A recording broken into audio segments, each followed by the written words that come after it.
तभी अचानक कंकर गिरने लगे और दीदी ने कहा कि कुछ नहीं गिर रहे, बैठ जाओ अंदर, और अचानक से छत गिर गई और बच्चे दब गए। मुआवजे की माननीय शिक्षा मंत्री ने घोषणा की है।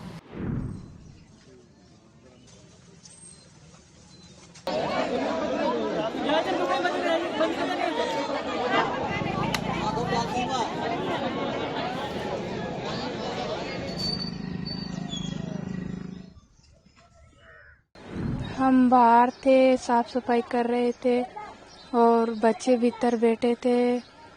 तभी अचानक कंकर गिरने लगे। बच्चों ने कहा दीदी कंकर गिर रहे, कंकर गिर रहे, और दीदी ने कहा कि कुछ नहीं गिर रहे, बैठ जाओ अंदर, और धमकाकर बैठा दिए। और फिर तीनों ही माँ साहब बाहर बैठकर पोहे खाने लगे। हम भीतर थे। अचानक से हम तो बाहर थे, बड़ी बड़ी लड़कियां, और अचानक से छत गिर गई और बच्चे दब गए। उसके बाद क्या हुआ?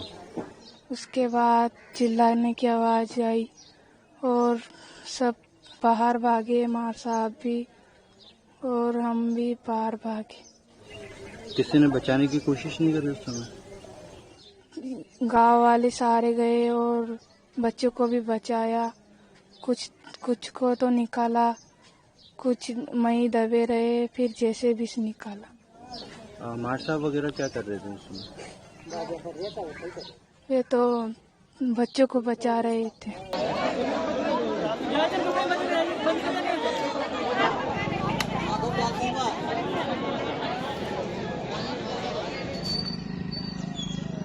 कल 7:45 से 8 के बीच में जो हमारा पीपलोदी गांव है, मनपसर ग्राम पंचायत का, वहाँ ये सूचना मिली कि विद्यालय का एक जो कक्ष है वो ध्वस्त हो गया और उसके नीचे बच्चे दब गए।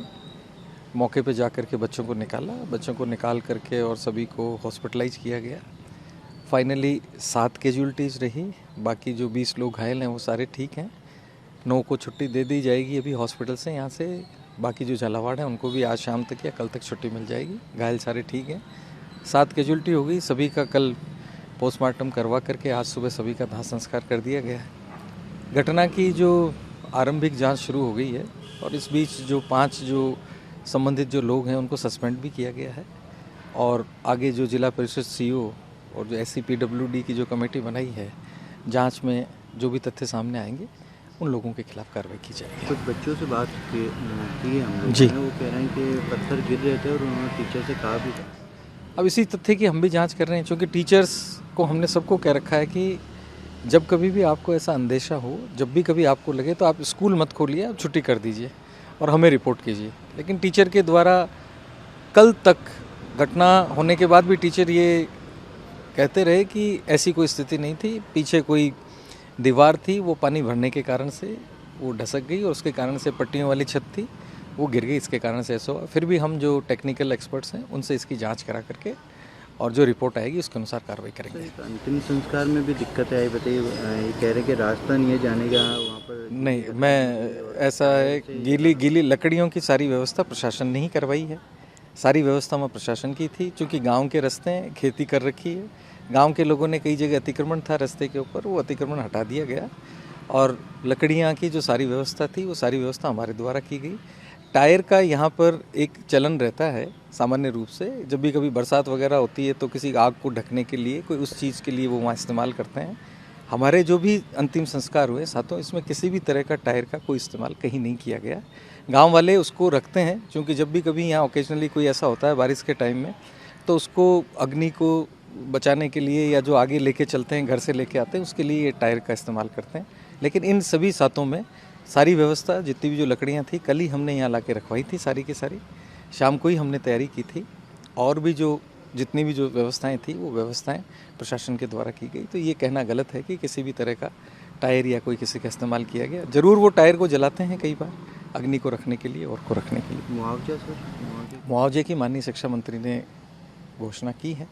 जो भी राजकीय सहायता देय है उस राज्य की सहायता के अनुसार इनको राज्य की सहायता दी जाएगी। अब सर इलाके में इस तरह की घटना ना हो उसको लेकर जितने भी स्कूल इस बिल्कुल तरह के बिल्कुल कैसे इसके नियुक्त किए गए? इसमें चिन्हित एक हमारा यहाँ का मैकेनिज्म है शुरू का ही।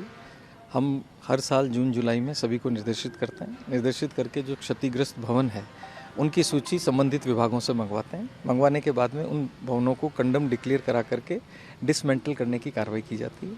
इस साल भी ऐसे निर्देश सभी विभागों को थे। कई विभागों से हमें कई भवनों के क्षतिग्रस्त होने की जानकारी मिली, उन सभी को हमने बंद किया, पीडब्ल्यूडी की रिपोर्ट लेकर के उनको डेमोलिश भी किया और 6 या 7 हमारे ऐसे स्कूल थे जहाँ पे बच्चों को हमने दूसरी जगह शिफ्ट किया, स्कूल को बंद करवाया। लेकिन दुर्भाग्य से इस स्कूल से ऐसी कोई रिपोर्ट हमें प्राप्त नहीं हुई थी। अगर संस्था प्रधान द्वारा या इनके अधिकारियों द्वारा होती तो हम भी इस स्कूल को बंद करवाते और ऐसी घटना नहीं होने देते।